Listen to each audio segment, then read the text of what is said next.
നേരത്തെ നമ്മളോട് സംസാരിച്ച സഹദ് ഇപ്പോൾ ചേരുന്നുണ്ട്. സഹദ്, താങ്കൾ നിൽക്കുന്ന പ്രദേശം സേഫ് ആണോ എന്നുള്ളത് ആദ്യം ചോദിക്കട്ടെ.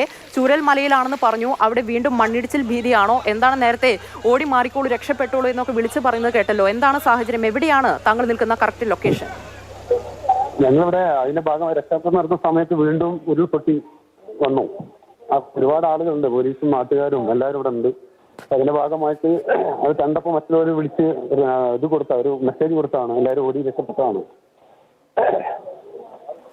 അത് വീണ്ടും അവിടെ ഉരുൾപൊട്ടുന്ന സാഹചര്യം ഉണ്ടായി എന്നാണോ? വീണ്ടും ഇപ്പൊ മൂന്നാം തവണ പൊട്ടിയ. ഓക്കെ, അതായത് താങ്കൾ നിൽക്കുന്ന ആ പ്രദേശത്ത് വീണ്ടും ഉരുൾപൊട്ടൽ ഉണ്ടായി. വീണ്ടും ഉരുൾപൊട്ടുണ്ട്. അത് ഞങ്ങൾ നോക്കി രക്ഷപ്പെട്ടാണ്. രണ്ടാമത് ഇപ്പോ ജനങ്ങള് ഒരുപാട് ആളുകൾ കുടിക്കിടക്കുന്നുണ്ട് വീടിന്റെ. ഇപ്പോ കുറച്ച് നേരത്തെ വിളിച്ചിട്ട് പറഞ്ഞു, പിന്നെ എന്റെ വീടിന് ടെറസിന്റെ മുകളിൽ വരെ വെള്ളമാണ്, ഞങ്ങൾ വീടിന്റെ മുകളിൽ കയറി നിൽക്കുകയാണ് എന്ന് പറഞ്ഞു. പക്ഷെ നമുക്ക് അവിടെ എത്താൻ കഴിയില്ല. അതുപോലെ ചൂരമല പിന്നെ സ്കൂൾ റോഡിന്റെ ഭാഗത്ത് ഇതുപോലെ ഒരുപാട് ആളുകൾ നിൽക്കുന്നുണ്ട്. കുറെ ആളുകളെ മാറ്റി, കുറെ ആളുകൾ വിളിച്ച് കരയുന്ന ഒരു അവസ്ഥയുള്ളത്. വെള്ളം കയറി കുറെ വീടുകൾ പോയിട്ടുണ്ട്. അത് താമസിച്ച ആളുകളെ വിളിച്ചിട്ട് ഫോൺ ചെയ്യാനും പറ്റുന്നില്ല, വിളിച്ച് കിട്ടുന്നില്ല. അതുപോലെ മുണ്ടക്കൈ ഭാഗത്ത് പൂർണ്ണമായിട്ടും പിന്നെ ഒറ്റപ്പെട്ട ഒരു ഏരിയ ഉള്ളത്, അങ്ങോട്ട് നമുക്ക് കടക്കാൻ കഴിയില്ല. രണ്ട് പാലും പൂർണ്ണമായി നഷ്ടപ്പെട്ടിട്ടുണ്ട്. അവിടെയും 10-25 ആളുകൾ ഉണ്ടെന്നുള്ളതാണ് ഒരു നാട്ടുകാർ പറഞ്ഞത്. പക്ഷെ അവിടെ എത്താൻ കഴിയുന്നില്ല നമുക്ക് ആർക്കും. നല്ല രീതിയിലുള്ള മഴയുണ്ട്, കാലാവസ്ഥ അനുകൂലമല്ല.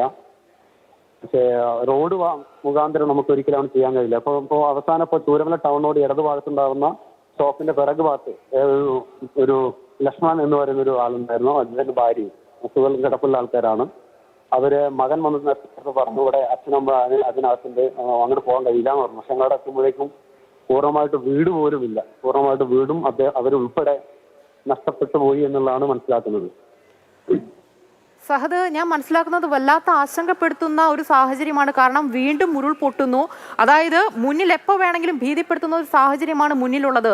ഇപ്പോൾ സഹദ് നിൽക്കുന്നത് ചൂരൽമല ഭാഗത്താണ്. പക്ഷേ സേഫായിട്ടുള്ള ഏതെങ്കിലും പ്രദേശത്ത് മാറി നിൽക്കുക. കാരണം പലരും കുന്നിന്റെ മുകളിലൊക്കെ അഭയം തേടിയതായിട്ട് ഞങ്ങളുടെ റിപ്പോർട്ടർ കമൽ പറഞ്ഞിട്ടുണ്ടായിരുന്നു. ഞാനിപ്പോൾ കൂടുതൽ ആശങ്കപ്പെടുന്നത് പല വീടുകളിലും ഈ കിടപ്പ് രോഗികളായിട്ടുള്ള വയ്യാതായിട്ടുള്ള എത്രയോ പേരുണ്ടാകും. അവരൊക്കെ ഈ ദുരന്ത മുഖത്ത് നിന്ന് എങ്ങനെയാണ് രക്ഷപ്പെടുക? കാരണം രക്ഷാദൗത്യത്തിന് ഒന്നും ചെയ്യാൻ കഴിയാത്തൊരു സാഹചര്യം കൂടിയാണല്ലോ സഹദ് അവിടെ.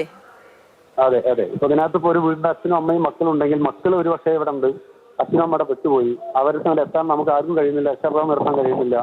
ഒരു നിസ്സാര അവസ്ഥയുള്ളത്. പൂർണ്ണമായിട്ടും ഒരുപാട് ആളുകൾ കരയുന്നുണ്ട്, വിളിച്ച് കരയുന്നുണ്ട്. പക്ഷേ നമുക്ക് ആർക്കും അവിടെ എത്തിപ്പെടാൻ കഴിയില്ല എന്നുള്ളതാണ് യാഥാർത്ഥ്യം. എന്തായാലും ഇപ്പോൾ നേരം വിളിച്ച് വരുന്നുണ്ട്. ഒന്നും കൂടെ ഒരു 7 മണി 6:30 7 മണി ആകുമ്പോഴേക്കും നമുക്കൊന്ന് വെളിച്ചം വന്നു കഴിഞ്ഞാൽ ഓരോ വീട്ടിൽ കയറിയിട്ടും വേണ്ട രീതിയിലുള്ള രക്ഷാപ്രവർത്തനം നടത്താൻ കഴിയും. ഇപ്പോഴത്തെ ഒരു സാഹചര്യം മോശമാണ്. ലൈറ്റ് വെട്ടിട്ടൊന്നും വേണ്ടത്ര രീതിയിലേക്ക് നമുക്ക് എത്തിപ്പെടാൻ സാധിക്കുന്നില്ല. രണ്ടാമത് വീണ്ടും ഉരുൾപൊട്ടുന്ന ഒരു സാഹചര്യം ഉണ്ട്. ഞങ്ങൾ മൂന്നാം തവണ ഞങ്ങൾക്ക് അവിടെ ഓടി വരുന്നത്. അത് എവിടെ നിൽക്കുന്ന അല്ല, ചൂരമല ടൗണിന്റെ സെന്ററിലാണ് ഞങ്ങളുള്ളത്. എന്ന് വെച്ചാൽ കാടിലോ അല്ലെങ്കിൽ കുന്നും ചിരിയിലല്ലല്ലോ, ടൗണിലാണ് നിൽക്കുന്നപ്പോൾ. അവിടെയാണ് വീണ്ടും ഉരുൾപൊട്ടി വരുന്ന സാഹചര്യം വന്നത്. സഹദ് എന്താണ് നമുക്ക് വിവരങ്ങൾ നൽകിയത്? അവിടുത്തെ പഞ്ചായത്തിലെ മുൻ പ്രസിഡന്റാണ്. അദ്ദേഹം നിൽക്കുന്ന സ്ഥലവും തീരെ സേഫിൽ. അവിടെ ഇപ്പൊ മുണ്ടക്കൈ ഭാഗമാകട്ടെ ചൂരൽമലയാകട്ടെ യാതൊരു തരത്തിലും നമുക്ക് മുന്നോട്ട് പോകാൻ പറ്റാത്ത സാഹചര്യമാണ്. എന്ത് ചെയ്യണമെന്നറിയാതെ അവിടെ നാട്ടുകാരും വല്ലാത്ത ഭീതിയിലാണ്. നിരവധി പേരെ കാണാതായിട്ടുണ്ട്.